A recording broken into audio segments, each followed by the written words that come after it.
Welcome to Donmar TV News Channel. Sa vlog na ito, papapanoorin natin itong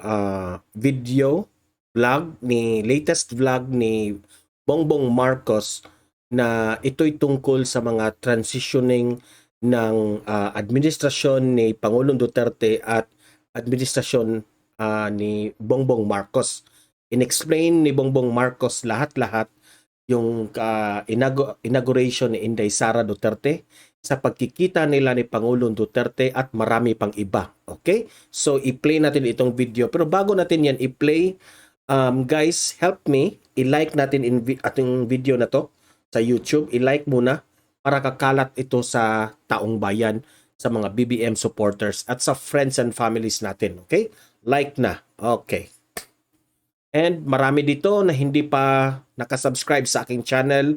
You need to subscribe my channel para dadami tayo, okay? Subscribe to my channel, Donmar TV, and hit the notification bell so that you will be updated sa ating mga balitang tungkol kay Bongbong Marcos. Okay? So, i-play natin ating video. Sabay-sabay tayong mag-react, mag-comment tungkol sa transitioning ni BBM at saka na sa PRRD na administration. Okay? Play natin ang video.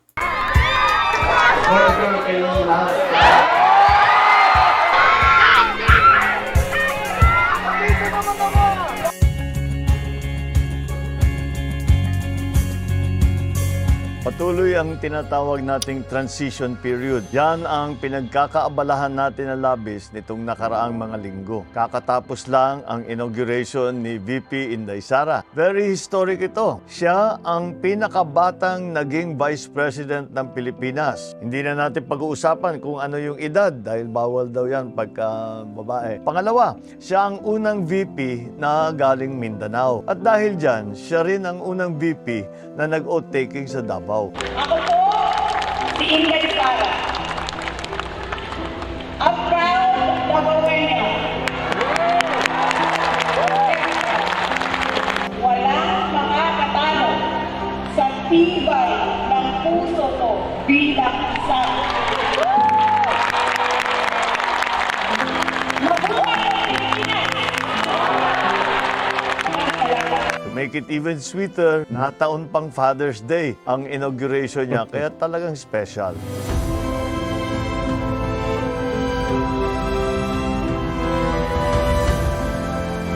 Yan ang yakap na pagrespeto at pagmamahal ng isang father and daughter. Pinasalamatan ko siya dahil kahit papano sinuporta. Oh, ayan. Sa mga vloggers dyan na nagsasabi na itong si Pangulong Duterte at si Bongbong Marcos ay merong coldness daw. Marami dyan sa mga vloggers at sa mga mainstream media na sabi nila na hindi raw nagkausap itong si Pangulong Duterte at si Bongbong Marcos. Ayan, ang ebidensya, nagkamayan pa ang dalawa. Replay natin.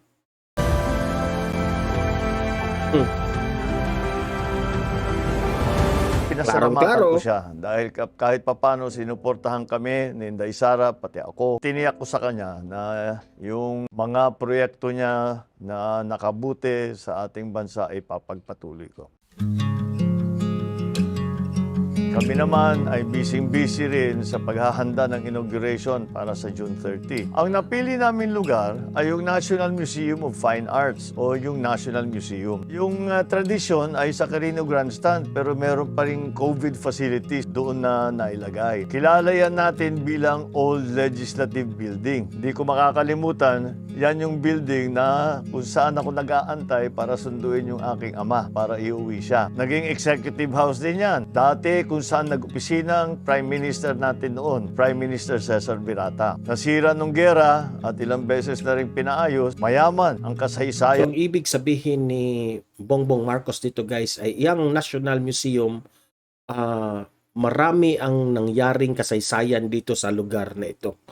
ng National Museum. May 3 pang Pangulo na nag-oath-taking dyan. Si Pangulong Quezon, Pangulong Laurel, at Pangulong Rojas. Maraming nagtatanong, ano ba ang mangyayari sa inaugurasyon? Ano ba ang mga pakulo? Naku, isa lang ang matitiyak ko. Ito ay magiging taimtim na seremonya. More or less, traditional pa rin ang gagawin. Hindi na kami lilihis pa sa nakagawian. Ang mahalaga ay kasama ko ang buong pamilya ko, kasama ko kayo na manunood, live man, online, at higit sa lahat, sana makisama ang panahon dahil tagulan na nga.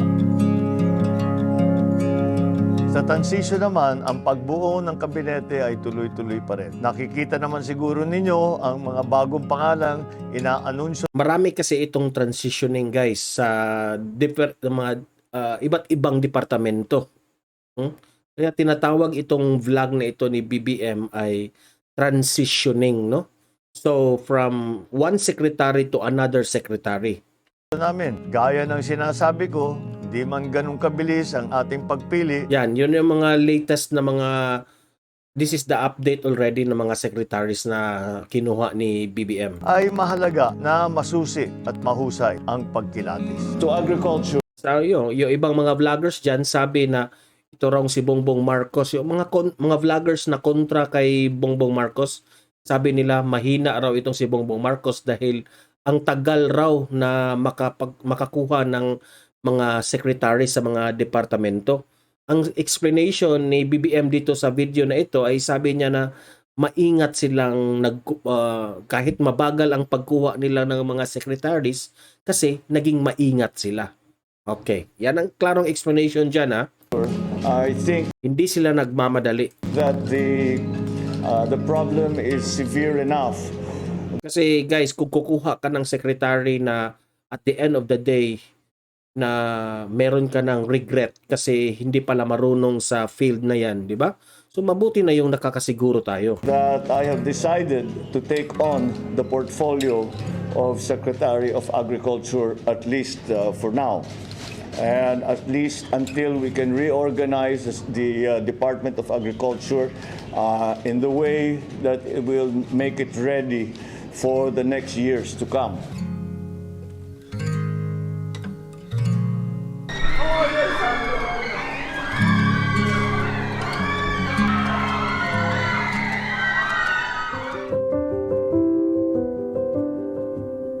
Hindi lang ako kundi ang pamilya ko ay nasa gitna rin ng pag-transition. Ang aking may bahay na si Lisa ay nakakalungkot man, naawa nga ako sa kanya, ay kinailangan niyang iwanan muna ang kanyang kasama sa kanyang tinayo na law firm. Malungkot dahil ito'y talagang alam ko, nakita ko, pinaghirapan niya. Talagang binuhos niya ang kanyang sipag dito, ang kanyang galing dito. From nothing, nagkaroon ng isang magandang law firm. Ngunit wala tayong magagawa dahil siya ay magiging first lady, ay kailangan niyang bitawan ang kanyang interest doon sa kanyang law firm. Dinedicate niya talaga ang sarili niya doon sa practice niya ng law. At pamilya na ang tinuturing niya sa mga katrabaho niya. Kaya't ako ay humihingi ng paumanhin sa kanya na napilitan siyang gawin ito.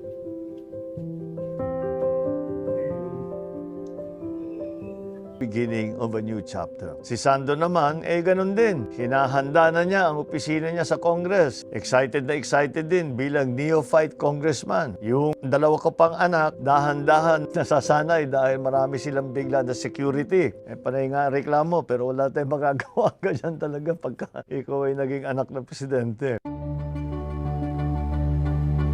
Siyempre, ang isa ring mag-transition sa pagiging private citizen naman ay ang ating mahal na si PRRD. Nakikita natin ang pagparating na pasasalamat ng ating mga kababayan para sa kanyang ginawang pagsiservisyo itong nakaraang 6 na taon. At kasama na rin ako diyan na magpaparating ng aking pagsaludo at pasasalamat para sa kanyang makasaysayan na pamumuno.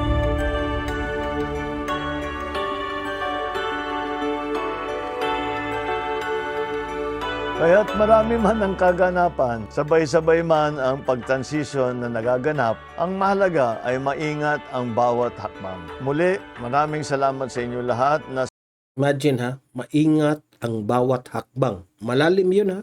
Malalim yun. sumubaybay ng ating vlog bilang isang citizen bongbong. At siguro, ang susunod na nating pagkikita ay sumumpa na ako bilang inyong Pangulo. Mag-ingat po tayong lahat at nandyan pa rin ang banta ng COVID. Magpabakuna po kayo, magpa-booster shot na kayo. Nang sa ganun, di na natin kailangan ng mask, magiging mas libre na ang ating pagtrabaho. Mabuhay po tayong lahat. So ayan guys, ang ganda ng vlog ni Bongbong Marcos, no? Sa last part ng video, nagpapasalamat siya kay Pangulong Duterte. Yan, matatawag ko talagang itong si BBM ay very humble.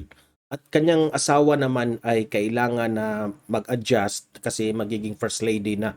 Sa kanyang law firm office ay evacuate muna siya at pupunta na sila sa Malacanang. Okay? At si Sandro Marcos rin nag-prepare din, no?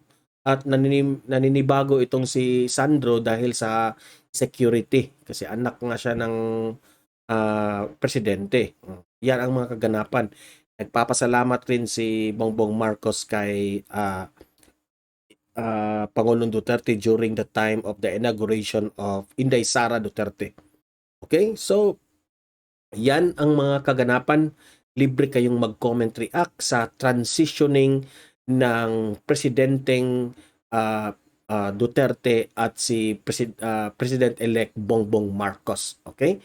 So let's hope and pray na maganda ang transition ngayong June 30 sa inauguration ni Bongbong Marcos. Okay? So patuloy nating ipaglaban si President Bongbong Marcos, si outgoing President Rodrigo Roa Duterte, at si Vice President Inday Sara Duterte. Ipaglaban natin at ating three great leaders of the Philippines. Okay? So, hanggang dito na lang itong video na to. Mag-comment, react sa video na ito. Like this video also. And subscribe to my channel, Donmar TV, and hit the notification bell so that you will be updated sa mga videos na kagaya nito. Okay? Hanggang dito na lang. God bless everyone.